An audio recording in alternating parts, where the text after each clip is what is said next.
저희가 세 복음서 마태, 마가, 누가복음을 대조해서 말씀을 살펴보고 있는 중이죠. 우리가 지난주에는 백성들의 세례까지 살펴봤습니다. 오늘은 누가복음을 중심으로 해서 누가복음 3장 21절, 22절, 마태복음 3장 13절에서 17절, 마가복음은 1장 9절에서 11절 말씀을 중심으로 예수님의 세례 받으심에 대해서 살펴보려고 합니다. 백성들이 세례를 받고 그 다음에 예수님이 세례를 받으시는데 누가복음은 21절 상반절 말씀을 보면 행선지에 대한 설명이 전혀 없어요. 그런데 마태복음을 보면 예수님이 갈릴리에서 요단강까지 내려오셔서 세례를 받는다라고 말씀하고 있어요. 마가복음은 그것보다 조금 더 자세해요. 마태복음보다 조금 더 자세하죠. 갈릴리는 갈릴리인데 갈릴리 나사렛에서부터 예루살렘 쪽으로 내려와서 요단강에서 세례를 받았다라고 기록을 하고 있어요. 그러니까 마태복음과 마가복음은 예수님이 세례를 받으러 오실 때 행선지를 말씀하고 있고 누가복음은 전혀 행선지에 대해서 언급하지 않았어요. 왜 하지 않았을까요? 언급해야 될 명분을 찾지 못한 거죠. 누가복음은 지금 누구한테 쓰고 있어요? 로마의 정치인인 데오빌로라고 하는 사람에게 쓰고 있어요. 데오빌로가 팔레스틴의 지형을 안다고 생각할 수 없죠. 또 데오빌로에게 갈릴리에서 요단강으로 내려가셨다라고 하는 말들을 할 필요가 없죠. 그래서 누가복음은 백성들이 세례를 받을 때 예수님도 세례를 받았다라고 백성들과 예수님을 한 공동체로 보고 있어요. 좀 더 구체적으로 표현하면 백성들이 죄를 자복하고 한 명씩 한 명씩 세례를 받는데 예수님이 세례받을 순서가 돼서 세례를 받았다라는 형태로 기록을 하고 있어요. 또 다른 각도에서 생각을 한다면 백성들과 예수님의 세례를 누가복음은 굳이 구별하지 않아요. 세례 받으려고 하는 그 장면에서는 구별하지 않아요. 누가복음의 의도라고 볼 수 있죠.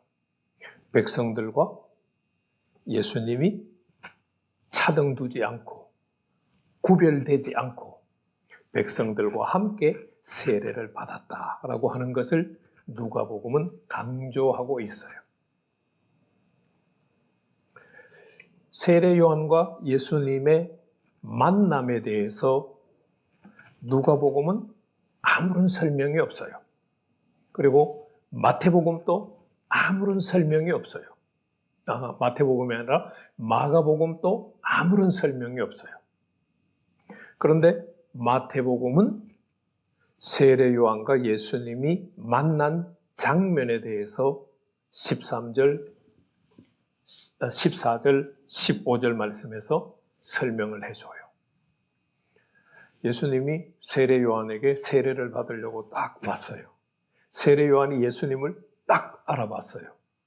그리고는 세례 요한이 저 세례 못 줘요. 제가 당신한테 세례를 받으러 가야 되는데 어떻게 당신이 내게 와서 세례를 받으려고 하십니까? 세례 요한은 예수님에게 세례를 못 주겠다고 지금 뻗팅겼어요. 세례를 거부했죠. 자신이 세례를 받아야 될 입장인데 어떻게 예수님이 저에게 세례를 받으러 오십니까? 라고 지금 세례 주기를 거부했어요. 세례 요한이 왜 그랬을까요? 그건 우리가 지난주에 살펴봤던 말씀을 근거로 생각을 해야 되겠죠. 예수님은 세례 요한은 자신과 자신의 뒤에 오시는 분의 관계를 어떻게 설정을 했어요? 네. 신발 들기도 감당할 만한 자격이 없다라고 얘기를 했죠. 누가복음과 마가복음은 신발 끈 풀 자격도 없다고 했어요. 그런데 마태복음은 예수님의 신발을 들 자격도 없다라고 세례 요한이 자신과 예수님의 관계를 그렇게 설명을 했어요. 예수님의 신발을 들 자격도 없는 세례 요한이 자신이 예수님에게 세례를 베푼다는 것은 이건 도저히 생각할 수 없는 문제예요. 그래서 마태복음에서는 세례 요한이 예수님에게 세례 베풀기를 거절했다라고 14절 말씀에서 기록을 하고 있어요.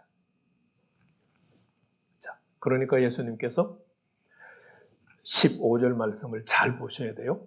이와 같이 하여, 지시대명사예요.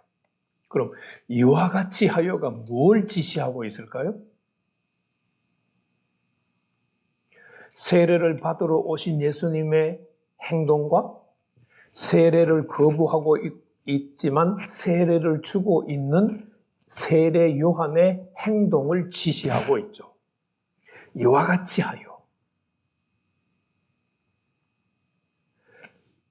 앞에 지시할 내용이 없는데 이와 같이라고 하는 지시대명사를 쓸 이유가 없죠. 지시대명사를 썼다고 하는 것은 앞에 반드시 행동이 있다는 건데 그거는 세례 요한의 행동과 예수님의 행동이 지시대명사의 내용이에요. 세례 요한에게 세례를 베풀라고 하는 사명을 주신 분이 누구예요? 하나님이시죠. 예수님에게 메시아로서 세례를 받고 사역을 시작하라고 계획하신 분이 누구시죠? 하나님이시죠. 그래서 예수님께서 이와 같이 하여 모든 의를 이루는 것이 합당하다. 그러니까 모든 의라고 하는 말은 무슨 내용이냐?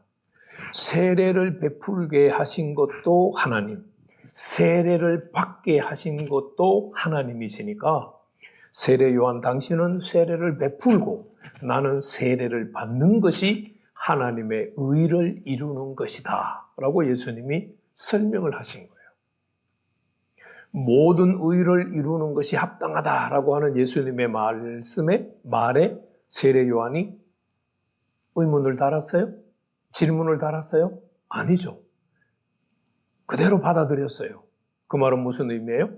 예수님의 말을 세례 요한이 이해했다는 뜻이에요. 제사장인 요한을 하나님의 말씀을 임하게 하셔서 선지자로 부르신 분이 하나님이세요. 메시아로 예비하셔서 그리스도로 예수님을 보내신 분도 하나님이세요. 여기에는 세례 요한이 자신의 입장을 생각할 것도 없고 예수님이 자신의 입장도 생각할 게 없어요. 세례 요한도 하나님의 계획을 생각하면 되고 예수님도 하나님의 계획을 생각하면 돼요. 그게 의를 이루는 거예요. 우리는 교회 사역을 할 때 아니면 가정생활을 할 때 하나님의 계획을 생각하면서 말하고 행동하나요? 세례 요한처럼 자신과 예수님의 관계를 생각하면 도저히 세례를 줄 수 없다고 하는 인간적인 생각을 따라서 가정생활, 교회생활을 하나요?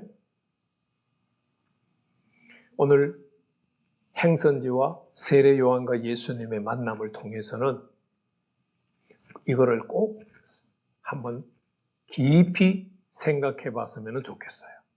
나는 하나님의 계획을 따라 가정생활과 교회생활과 직장생활을 하는가? 아니면 나 인간적인 생각으로 하는가? 인간적인 생각으로 가정생활, 교회생활, 직장생활을 하고 있다면 깊이 기도하면서 하나님의 계획을 따라 생활하는 가정생활, 교회생활, 직장생활을 하는 변화가 있기를 주님의 이름으로 축복합니다.